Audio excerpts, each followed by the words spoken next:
তবে আফসোস একটাই, তুমি শিরিনকে যেভাবে চিনেছ, পারুলকে যদি সেভাবে পারতে।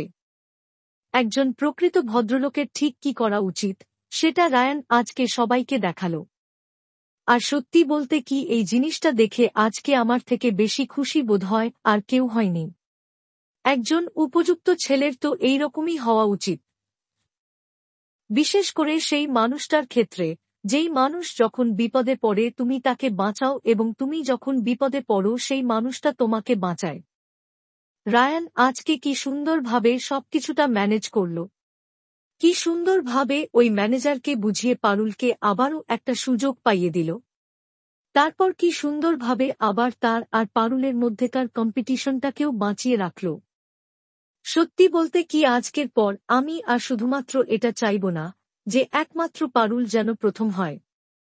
এখন আমি এটা চাইব, পারুল ও রায়ানের মধ্যেই কেউ যেন প্রথম হয়। আর আজকে দেখে এটাও ভালো লাগল যে রায়ান শিরিনকে এক্কেবারে হাড়ে হাড়ে চিনে গেছে। আর কখনো সে কোনোভাবেই শিরিনকে অন্তত বিশ্বাস করবে না। আর হ্যাঁ, আজকে ওই অফিসের বসের ব্যবহারটা কিন্তু কোনভাবেই মেনে নেওয়া যায় না। রিয়েল লাইফে এই টাইপের হারামি বস অনেক রয়েছে, কিন্তু সত্যি বলতে কি তাদেরকে কেউ সেভাবে জব্দ করতে পারে না।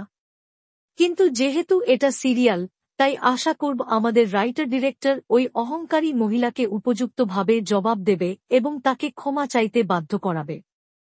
দেখুন পরিণীতা প্রতিদিন রাত ৮টায়, শুধুমাত্র জি বাংলায়। এইরকম সমস্ত আপডেট সবার আগে পেতে অবশ্যই আমাদের চ্যানেলটি সাবস্ক্রাইব করে নিও।